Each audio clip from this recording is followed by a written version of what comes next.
Lernen a Blatt Gemara, Mitzvah Shabbos, Mevorchim, Chedesh Kislev. We are in the middle of Rosh Hashana. We're talking about how they sanctify the new month, Kiddush HaChedesh, and this goes on to the end of this parak and moves on into the next parak as well. So we learned, generally speaking, that the month of Elul was always 29 days. In fact, we said that from the time of Ezra and onwards, Elul was always 29 days. And Rashi says that therefore the people in those days kept Rosh Hashanah one day because they knew exactly when Rosh Hashanah would be. The 30th day from Rosh Chodesh Elul, that's when Rosh Hashanah is. Now we're going to have a few incidents in the Gemara where Elul was 30 days. Levi ikla leBavel. Levi came to Bavel. The Chatzer b'Tishrei. It was the 11th day of Tishrei. And Omar, and he said, Basim tavshila de Bavloi b'yom Rabbah. The Marava, it seems that the food in Bavel is very tasty on the day that's Yom Kippur in Israel. In other words, in Bavel, they relied on the fact that Elul was 29 days and they declared the 30-day Rosh Hashanah, and they celebrated, they held Yom Kippur 10 days after that. But it seems that that particular year, Elul was 30 days. As a result of that, if Elul was 30 days, so then Yom Kippur was a day later. So what was the 11th day of Tishrei for Bavel was the 10th day of Tishrei for Israel. So he said to them, your people are eating when it's really Yom Kippur. Amalu, they said to him, so they said to him, Amle Asid, okay, please stand up, testify that today is Yom Kippur so that we will also observe Yom Kippur. Amalu, he said, I can't. If when it comes to the month of Tishrei Nisan, we're soon going to learn in the next page that the shluchim would not go out and pass on when the Rosh Chodesh is unless they heard clearly from the Bezdin that declare that today is Rosh Chodesh. And therefore, since I didn't hear it, I left before that time, I cannot declare it. Now, how in the world did he travel on Yom Kippur? If he arrived on the 11th day of Tishrei, which for him was Yom Kippur, what's he doing traveling Yom Kippur? So Taisa says he didn't really travel in Kippur, he just went within the Tchum. He was there already, or maybe it was he arrived when it was the 10th day with Yom Kippur in Bavel, and he came just a few minutes before dark. So for him, it wasn't yet Yom Kippur. That's why he was able to travel. And then the question then is, says Taisus, but the fact of the matter is, we're talking about Yom Kippur. So what if he can give testimony? He can't give testimony. As soon as he told them it's Yom Kippur, they have to be machmer and treat it like Yom Kippur. Why didn't they treat it like Yom Kippur? So Taisus is a very interesting thing. Taisus says that we'll learn later on in the Gemara, a few pages from now, that if Bezdin declares a certain date as Chodesh, whether they made a mistake, whether they did it, they were forced into it, or whether they did it deliberately, it becomes a Chodesh. So therefore, because they declared that Yom Kippur is on that particular day in Bavel, and therefore they didn't really have to move to the 11th day, another day, unless the Bezdin of Yerushalayim clearly said when Yom Kippur is, and somebody came and reported that to them. It's as if Taisa is saying, I'm paraphrasing, that in Bavel they had a separate Bezdin. And the Bezdin, because they didn't have any notice from what's in Israel, what's going on, they would declare when Rosh Chodesh is. And since the laws of probability, Rosh Chodesh is the 30th day from Rosh Chodesh, they declared Rosh Chodesh. And if they made a mistake, since the law is that you can, even if you made a mistake, it's valid. But on the other hand, they were the Bezdin of Bavel. So if there was some kind of testimony from Israel that this is not the right day, then they would listen. Otherwise, they didn't have to. But here we have already one Elul that was 30 days, not 29. Then the Gemara continues. Machriz Rabbi Yochanan. Now, what happened is the shluchim, these emissaries, would leave the Bezdin and travel as far as they could to get to all these places before either Sukkot or before Pesach. So now there was more traveling time between Rosh Chodesh Nisan and Pesach than there is between Rosh Chodesh Tishrei and Sukkot. Sukkot has a Yom Kippur in between, so therefore they couldn't really travel. They lost another day. So there were certain areas and regions that the shluchim in the month of Nisan would reach, but they couldn't reach it in the month of Tishrei because there were less one day. So the question is, so what happens? So the month of Nisan, do they observe only one day Yom Tov because they knew precisely what Rosh Chodesh is and they followed the rest of Israel? But the month of Tishrei, because the agents didn't arrive there, they would follow the exile, the diaspora, and keep it 2 days. Or does it have to be uniform, consistent? So comes on Rabbi Yochanan says, Machriz Rabbi Yochanan made an announcement. Kol Heicha, any region, the Matu Shluchei Nisan, that the Shluchim, the Shluchim during the month of Nisan would arrive. But in the month of Tishrei, because it's 1 day less of traveling, they couldn't make it to those places. Then even in the month of Nisan, they should be treated like the diaspora and they should observe 2 days. Why is that? Because otherwise it becomes confusing. One Yom Tov they'll follow the Israelis, and one Yom Tov they'll follow the Chutz La'aretz. It's very confusing. We have to be consistent. So Gemara relates an episode that Rabbi Yochanan had 2 students, Rabbi Eva bar Nagri and Rabbi Chia bar Abba.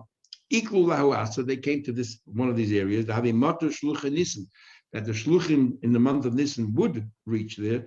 But the shluchim Tishrei did not reach there. But of the Chad Yema, and they in the month of Nisan they only kept 1 day because they knew what Rosh Chodesh is. They said not a word. Shama Rabbi Yochanan heard the ikbid and he was upset. Amalu, he said, didn't I tell you? Those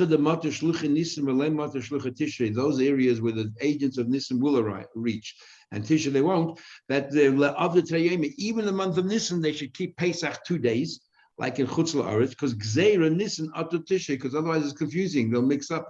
If they observe Nisan only 1 day Pesach, they'll think, oh, we're part of Israel. Comes Tisha, they'll do the same thing, and it's not right. Therefore, and Tishrei, they think they know when Rosh Hashana is because they follow the rule of 29 days, and they'll only observe Sukkot 1 day. Therefore, we should be consistent, and they should always keep it 2 days. So we have this concept that the Shluchim of Tishrei and the Shluchim of this is very important, and we don't just do it, whenever you know. The Shluchim have to reach there all the time. So the Rambam says, based on this, that a very fascinating thing. Today, we all follow our traditions. In Chutz La'aretz, we keep 2 days Yom Tov, even though we know precisely when Rosh Chodesh is, because that's the tradition back then. And in Israel, they keep 1 day, because that's their tradition. From back then, they keep only 1 day. Says the Rambam, the Israelis have a tradition only in those regions where the Shluchim have got to. In other words, only those cities that were established in the times of the Bezdin, going back 2,000 years, 1,800 years, when they would send out shluchim. So any city that we know existed at that time, they have to keep only 1 day. But in Israel, he says, if you can be 5 miles outside of Yerushalayim, if it's a new establishment, a new mashab, and there were no shluchim going there in the times of the Beis Hamikdash or even afterwards, while they had a bezdin, they have to keep in Eretz Yisrael 2 days. That's what the Rambam says. And then within the Rambam, there's a whole discussion. What about Yerushalayim today that keeps on growing and growing and growing? Yerushalayim was never this big. Do we therefore say that they have to keep 2 days? Or do we say, well, listen, it's all part of Yerushalayim, it's all being, just Yerushalayim being extended so they can keep 1 day? And then, of course, the Rambam, many parts of Israel today should keep 2 days. Forget about Eilat. Eilat's questionable whether it's the same Eilat as it says in Tanakh or not. But other parts of Israel that are new, he says they should definitely keep 2 days. I don't think there's anyone who follows that Rambam, but that's what he holds. So the Gemara continues. Rava. Now, there's an obvious question. If we keep 2 days Sukkot, because we don't know which day Rosh Chodesh is, why don't we keep 2 days Yom Kippur? We don't know which. If we don't know when Sukkot is, surely we don't know Yom Kippur is. That was even earlier in the month. Why don't we keep 2 days Yom Kippur? The simple answer is because it's just not possible. It's not possible. People cannot fast 48 consecutive hours. And because they're all probability, we know exactly which day Yom Kippur is. We know that El is 29 days and Rosh Hashanah is the 30th day, so Yom Kippur is 10 days later. So therefore we will rely on that and we don't have Sfeik Yom on Yom Kippur. But the Gemara says that Rav and the Rambam says that until the times of Bai Rav, including part of their life, they used to still rely on witnesses coming and the Bezdin ruling and so on. Rava was machmir. He lived in Babel. He used to fast always 2 days. He said, "I'm not going to rely on this probability that El was only 29 days, even though the Gemara clearly says from the times of Ezra and onwards it was always 29 days. I'm not going to rely on that. I'm always going to be Masapik. Maybe El was 30 days one particular year, and therefore Yom Kippur is a day later. So I'm going to fast 2 days Yom Kippur, 48 consecutive hours. So Rava have a ruggle of the Yosef Betanisa Treyim. He would fast 2 days in a row. Zim lechod. Then what's happened? The Ishtakar Kavose. It turned out to be that he was right. There was 1 year that nobody kept Yom Kippur correctly. Why? Because they all fasted 1 day. And that year, they decided for whatever reason to make it 30 days long. By making it 30 days, so Yom Kippur was actually the 11th day when they thought that it was the day before. So Rava was proven right for this Chumrah. But nevertheless, now that we have a calendar for sure, we don't fast 2 days in Kippur. Even though the Torah brings that there were people who used to fast 2 days in Kippur. So he says here, Rab Nachman, so this is case number 2 where El was 30 days. Not we have Levi, we have Rava. Now we have case number 3. Rab Nachman, Yosef Betanisa Kul Yom Kippur. 1 year he was sitting and fasting in Kippur, and as soon as the very tail end of the Yom Kippur was almost over, he was about to go home and have his Yom Tov Suda. L'urta, that evening, Osahu Gavra, a fellow came along, Amale, and he told Rab Nachman, L'machar, tomorrow, Yom Rabba v'Marava. You should know that you miscalculated. Tomorrow is actually Yom Kippur in Israel. So today you fasted was for naught. You have to fast tomorrow. Amale, Rab Nachman was really upset because he was anticipating to eat a meal. He hasn't broken his fast, and now we'll have to fast another 24 hours. Amalei said to him, where are you from? Amalei mid Damharya. I come from a city called Damharya. So he broke up the word Damharya into 3 parts. Amalei, he said, Dam tehei achadisai. He took the word Dam Harya, and as if it says that it's on your hands that I am going to end up with blood. In other words, I feel that I'm going to die. I'm not going to be able to cope. I cannot make it to fast 2 days in a row. You're killing me. And then he said, Korile, he said, my bad luck, my misfortune, Kalim Hoyerit Feinu. It says that our enemies are swift and agile. In other words, if he would have waited an hour and then tell me about Yom Kippur, I could have eaten at home without knowing. And then I could fast. I'd have the energy to fast another 24 hours. But now that you came right before Yom Kippur was over, I didn't have a chance to break my fast. I have to fast now another 24 hours, which is very difficult. So these are 3 instances already we have where Yom Kippur falls out on the El was 30 days. Sholach Rab Huna bar Rav, Huna bar Rav sent to Rav a message as follows. We know there are 4 seasons, and the seasons go according to the solar year. There are 4 seasons. Each season is 91 and a quarter days. And we know from a pasuk that Pesach has to coincide with the spring season in the Northern Hemisphere. And the first day of the season, when we say the season begins at 16th, it means that's the first day of the season. So if the season of spring begins the 16th day of Nisan, we have a problem, because the 15th day of Nisan has to already be included in spring season, and here it isn't. So if that's what happens, then you'll have to add a day to the month of Adar, even though we said the second month of Adar is always Chasar, is always 29 days. In this instance, you'll have to add a day, make it 30. So therefore, that the spring season will start on the 15th day. So now you can go ahead and have Pesach properly. If, for example, the new season starts on the 17th, so even if you add a day to the month, it will start on the 16th. You're still 1 day out. Then you have to add a leap year. Then you have to add a month for a leap year. So says Gemara said, but said to Rabbi, if you see the Moshchat Kufas tables in the winter season, add Shitza Benissen, if you see that the winter season goes until the 16th, in other words, including the 15th, so the spring starts on the 16th, Avrolahi Shasa, he says, no problem, go ahead and make other 1 more day, and don't worry. And don't worry at all.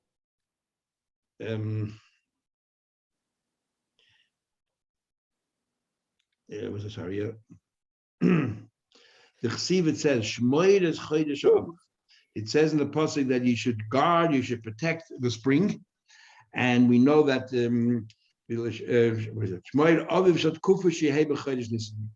that the season of spring should be in the Chodesh Nisan, which is for Pesach. So therefore, you have to make sure Pesach is in the month of Nisan. So I think more further along the same lines. Nachman said to these sailors who travel the ocean far and wide, So when out somewhere in the middle of the ocean, have no way of knowing when Pesach begins or when any Yom Tov begins, or when Rosh Chodesh is. So he said to them, what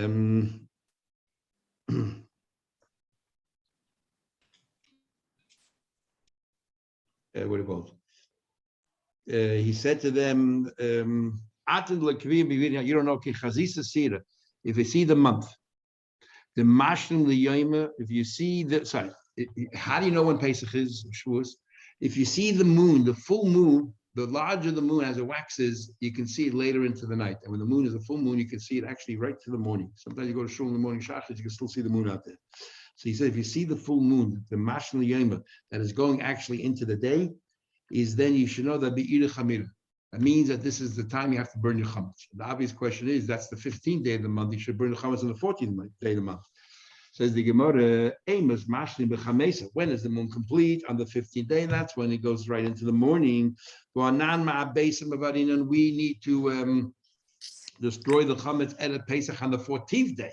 So not when the moon is a full moon. That's a 15th day. We need to destroy before then. So he said, since the Megalu Alma, since the world is revealed to these sailings, see from one end to the other end, because there's no mountains, no obstructions, no trees, is Ma'arbesa Mashim. Even the day before, when the moon is almost to its fullest, it goes already into the morning, so they can see a lot further. And therefore they can see even then that the moon goes into the morning, and therefore they will burn the chametz then. It's the 14th day. He said further,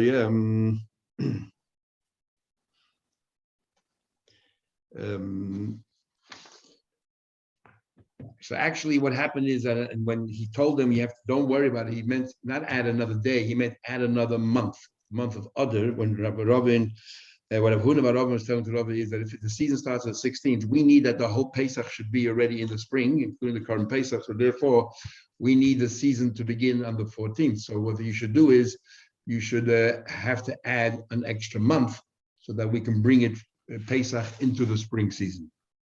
And don't worry about it, because we're going to have in a big argument there. How many reasons do you need before you can make a leap year? And the Gemara there says you need two reasons. Not one reason is not enough. You need two reasons to actually make a leap year. And he says this reason is alone is enough. We'll follow the acherim. Don't worry about the fact that other people are arguing there. Mishnah. Al Shnei Chadoshim, we're talking now about not in the time of the Beis Hamikdash, because we already learned previously that in the times of the Beis Hamikdash, because we needed to know every month when the Rosh Chodesh is, so they could bring the Kar Musaf, so therefore we allow the witnesses to be Machal Shabbos, so we'll know exactly when Rosh Chodesh is. But now that we no longer have the Beis Hamikdash, in the times when they still had a Bezdin and the witnesses are invited, so they could be Mechal Shabbos only for the 2 months that matter. And that's Nisan and Tishrei, because we needed to know the Yom Tovim. All the other months, it doesn't matter. There's no Kabbanas anyway, so it's not a big deal. So Al Shnei Chadosh, 2 months a year, Mechal is a Shabbos, Mechal Shabbos. Al Nisan, but Al Tishrei. Shebehen Shluchim Yotzim l'Syria, because in those months the Shluchim go out to Syria and the rest of the diaspora, and they need to know behen mesaknin samayda. That's when these 2 months are very vital to know exactly what Rosh Chodesh is, because that's when we fix up the Yom Tov. Ukeshahoya Beis Hamikdash Kayim. In the times of the Beis Hamikdash, in the time Kayim is mechalin afal kol. In the times of the Beis Hamikdash, every month we allow the witnesses to come and be mechal Shabbos mipnei takanas hakarbon. We had to know the carbon. What kind of chilul Shabbos are we allowed? We already had an Rashi a few days ago. He said Chum Shabbos. To travel more than the Tchum. In the Gemara later on, it will seem that, especially tomorrow's Gemara, it will seem that the Mechil Shabbos that you can do is much more than Tchum. You can even do Mechamer, which means leading your animal and he's carrying things, that the animal's carrying things.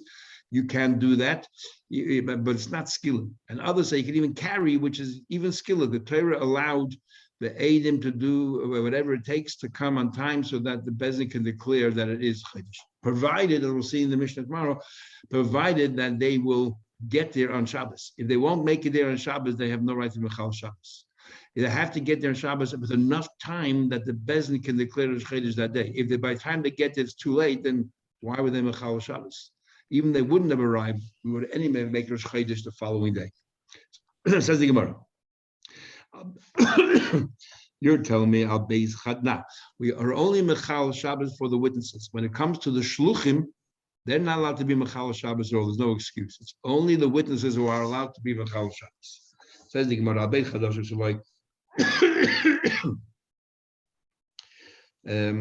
these 2 months, it seems these 2 months are no more, and it sounds like that only these 2 months the Shluchim went out. It says in the Mishnah 2 months of Mechal Shabbos, and you said the Shluchim went to Surya. Sounds like from the Mishnah that only 2 months of the year did Shluchim go out, and yet we learned just before that there was 6 months a year that the Shluchim went out, that we nominated all those months that have a Yom Tov in it, or that has a fast day in it, like Tisha B'Av. So why is it that over here we only mention 2 months? Says the Gemara, but Aminu, it says clearly, Alvov Chadoshim, HaShluchim Yitzin, that's 6 months in the year that the Shluchim go out, not just 2.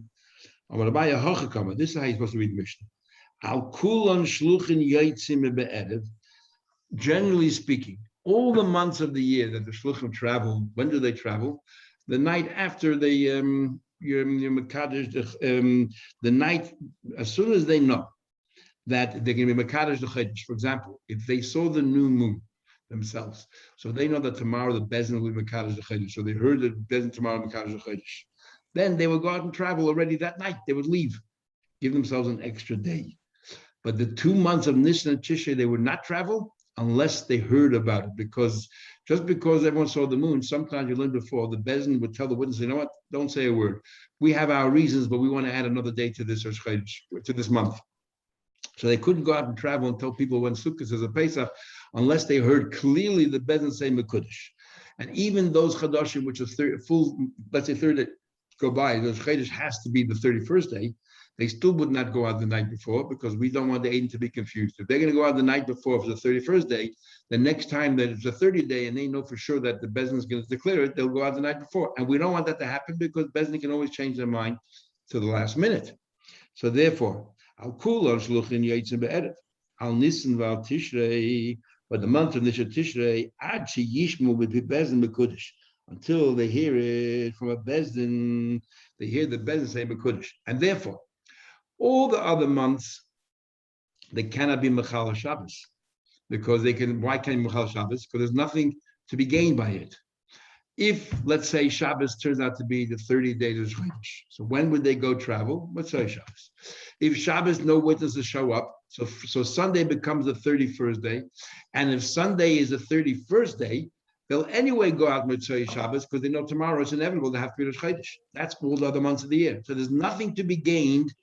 There's nothing to be gained by allowing the Eidim Mechal Shabbos. But Nisan and Tishrei, if the Eidim come on Shabbos, the 30th day, and say it's Rosh Chodesh, they will then go out Mitzvah Shabbos and have an extra day to go travel. But if the Eidim don't come on Shabbos, so then the 31st day becomes Rosh Chodesh, then the Eidim cannot travel Motzei Shabbos, even though they know for a fact that tomorrow will be Rosh Chodesh. They have to wait to hear from Bezin. So they will only travel Sunday night, and they just lost a day. Why did they lose a day?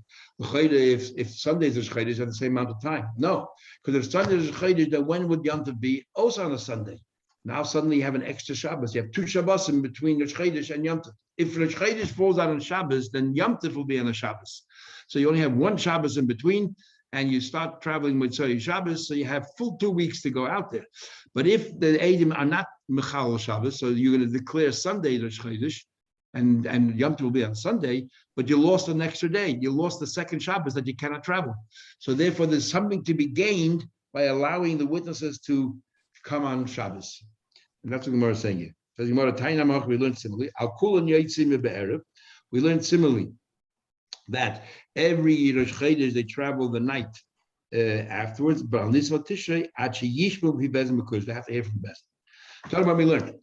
How do we talk to know that you can be Mechal Shabbos? How do we know you can be Mechal Shabbos for witnesses? It's a big statement to make.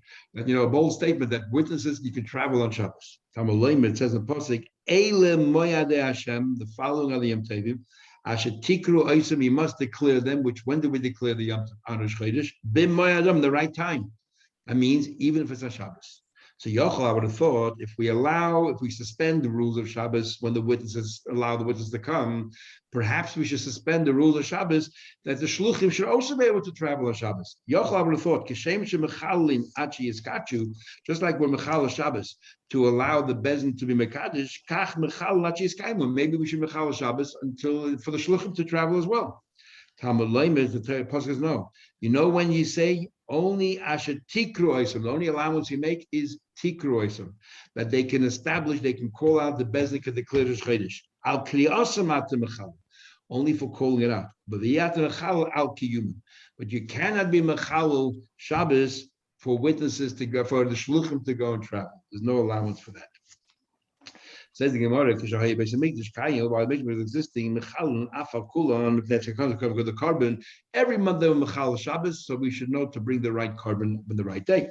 Tanam we learned, but he's showing in the beginning, Mechalin, Afa Kulon, every month. Mikdash, carbon. Do we have Kabbanis anymore? Why should we Mechal Shabbos? Yiskinu, so they decided, Shaloi Mechal, no longer Mechal Shabbos. Ella al Nisan ve al Tishrei bilvad, only on Nisan and Tishrei itself. Mishnah. Now, what happens if the moon was crystal clear? It was a crystal clear night, and wherever people are standing, they can see right a little bit the shape of the moon, the little tiny crescent. So you would think that perhaps, or you can argue and say, why should I be Mechal Shabbos? If I can see the new moon, the problem in Yerushalayim, people who saw the new moon as well, they'll go to the Bezin on the night, but no reason to be Mechal Shabbos. So they have an argument in the Mishnah if that argument is valid enough. So the first opinion, Bein Shenidabol, whether the moon was very clear. Bein Shaloi Nidabol, whether the moon was not clear. Mechalin Olav Shabbos. You're always Mechal Shabbos. Why? We'll see in a minute. Rabbi Yossi says no. Im Nidabol, if the moon is clear, that a Mechal Shabbos. Don't be Mechal Shabbos. We don't just, it's not willy-nilly you can Mechal Shabbos. I'm sure that people in Yerushalayim who saw it as well, they will inform the best. It happened once there were 40 sets of witnesses that came to Lud on their way to Yerushalayim, and Rabbi Akiva says, no, there's no need for you to travel on Shabbos, they remain here. Gamliel, who was then the head of the Bezin, sent him a letter to Rabbi Akiva, and he reprimanded him. And he said to him, if you're going to hold these witnesses back and tell them we don't want you to Mechal Shabbos, they'll never come back. And what happens next time if the moon is not so clear? And what happens next time they're the only ones that saw the moon? They'll never come because they say Rabbi Akiva told us not to. So even though right now there's no need for it, but we have to also anticipate the future, and therefore we're going to allow them to come. Now the Gemara will digress for a minute. My mashma dahai olu lishna megalyu. You tell me to use the word olu, which means that the moon is clear. Where do you find that revealed? Where do you find the word olu means revealed? Amravu Amakra. Who says there's a meferish pasuk. It says a pasuk that Amaras Hashem Amaras, the words of Hashem Amaras Taidus are pure. Kesef Tzorov, this is like refined silver. That is revealed to the whole world. It was refined like 7 times. So what do we see from that pasuk there? The word "ol" means revealed. So now this is digression. Now we'll have a digression from the digression. So the word Shivasayim can also mean 7 times, either multiple of 7 or 7 times 7, 49. So the Gemara says as follows, that we have 50 steps of Kedusha, 50 steps of gates of wisdom, and 50 steps of Kedusha. That's why Sfiras Ha'omer, we count 49. 49 levels we can reach ourselves, and the 50th, the Shuas, Hashem gives us the Torah. And also the flip side is that 50 levels of Tumah. As the Arizal says, in Egypt, the Jewish people have sunk to 49 levels, depths of Tumah. Had they remained any longer, who knows what Chasron would happen? They never had to get out. That's why they had to run away from Mitzrayim in a great hurry, because they were sinking too low. So Moshe Rabbeinu wanted to aspire to these 50 levels. Says the Gemara, Rav Shmuel, Chad Omar, one of them says that Nun Shade Bina Nivra Ba'olam, 50 gates of wisdom. The Kula Nitla Moshe Chasrecha, Moshe received them all except one. Shenemet says, "But the Chasreu Ma'at Melakim." He was missing a little bit, so 1/50th, or Elakim could be like angels. He was one step less than angels. So Moshe Rabbeinu, and the Gemara Darn there says that the mountain that Moshe Rabbeinu was buried is called Har Navoi, and Har Navoi is Nun Boy. When Moshe Rabbeinu passed away, he no longer had the constraints and the limitations of being inside a physical body. He was now just a neshama, pure, unlimited. He was able to reach the 50th level, which he couldn't reach while he was in the human form. So then came along Bikish Kehelis. So then it says in the passage that Kehelis, which Shleim HaMelech, is called Kehelis, Rashi says, because he used to talk to great gatherings. So Kehelis wanted very much Limtzoi Divrei Chayfetz, to find something he really desired. And then the pasuk says, as we'll soon see in the Gemara, and it was written in the book of truth, and that's straight and direct, as if to say he wanted something, but he was told you cannot get it. What did Shlomo Melech desire? Bikesh Kehelis Lias Kemoshe. He wanted to be as smart as Moshe. He also wanted to reach all these levels of Shari Bina. Yotzla Baska V'Amle says, came along the Baska said, it says in the Kosu Yishar Yesh Emes, it says in the book of truth. What does it say in the book of truth in Torah? But like Kam Navi Oivi Yisrael Kemoshe. You want to be like Moshe. You cannot be a prophet like Moshe. There's nobody a prophet like Moshe. So you can never get there. So he says here,